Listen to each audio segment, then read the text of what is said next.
I want to talk about the world that we're living in right now because, like I said at the beginning, there's a lot of strange things happening. We saw lockdowns, medical coercions, mandates, inflation's at a 40-year high.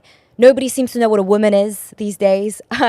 So I want to get your take on what you think the hell is going on right now. What I love about this, nobody knows what a woman is. I know. So here's how awesome this is. Okay. You know why I like to interview communists? I think we've interviewed more communists on Valuetainment than any other channel on YouTube. And the reason for it is the following. The key with a communist or a socialist is to let them talk. The more a socialist talks, the more a communist talks, eventually, you know what happens? There's flaws in their argument. It doesn't work. So let's just say this whole thing with women, right? The question is asked, so what's a woman? Oh, why are you asking me a question like that? I'm not a biologist to answer that question. You don't need to be a biologist to know what a woman is. Right. Yeah, but I'm just not in that space, so just ask me a different question. But what is a woman? If you think you're a woman, you're a woman. Oh, really? Yeah, okay, cool. No problem. 4 weeks later, that same person is arguing for women's rights. You can't do that now.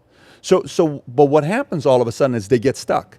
And they're like, oh my God, now what do I say? What just happened is your BS got exposed. That's a beautiful thing.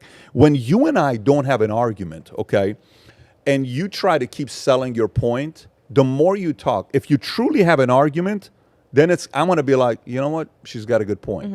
But if it's BS, the more you talk, then there's going to be leaks. And forget about me seeing the leaks in your argument.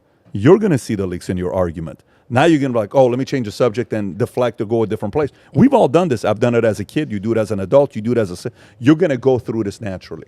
The biggest thing about today is bad ideas don't work. Bad policies have consequences. Ludicrous ideas eventually get exposed. And people are not naive or dumb. For the small percentage that wants to protect their egos and follow through on their parents' politics, whatever their parents' politics were, some people will never be Republicans because their dad cheated on their mom, and you will never, ever get them to be a Republican, because to become a Republican means you're saying your dad was okay for what he did.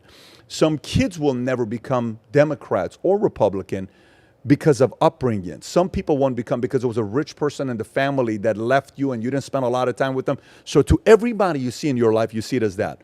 I was 14 years old. The first time politics was something that I was having to think about because our Miss Luz, our teacher, was talking about it.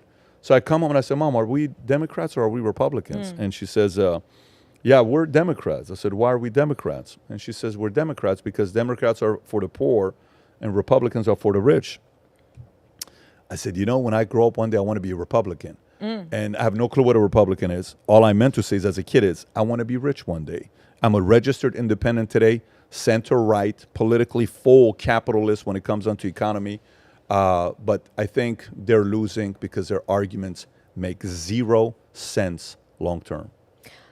But why are we at this point where these policies and arguments, although they make 0 sense, are actually being implemented and rolled out across America, but also across the world? Because Americanization is very powerful and very real.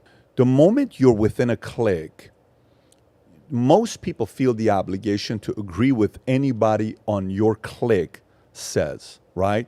And it's very hard to disagree with people in your own clique. So parents, your dad believes in something, it's hard to say, I don't know if I believe.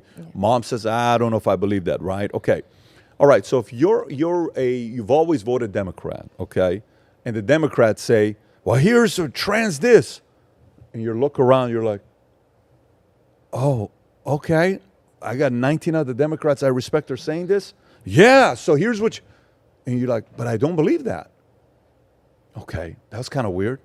Okay, that's not a big deal. Let's let this one go. It's not going to be a big deal. And then they say, but let me also tell you this. And here's why if you don't take this, you're not being responsible. And you're somebody that's maybe a freedom of choice when it comes down to, abortion or pro-life or pro-choice. You're pro-choice. And you're like, why am I forcing this person to take what they don't want to take? Isn't that pro-choice? But everybody on my side is saying, yeah, okay, yeah, you got to take it. If you don't care about my health because you're putting my life in jeopardy, you're irresponsible. And then you go home and you're like, that doesn't make any sense though, right? So some, unfortunately, will blindly vote for anything that their side says. very few people will question, and those who question eventually will get closer to the truth, and those who don't will be a pawn that that party is going to use until you eventually can't think for yourself.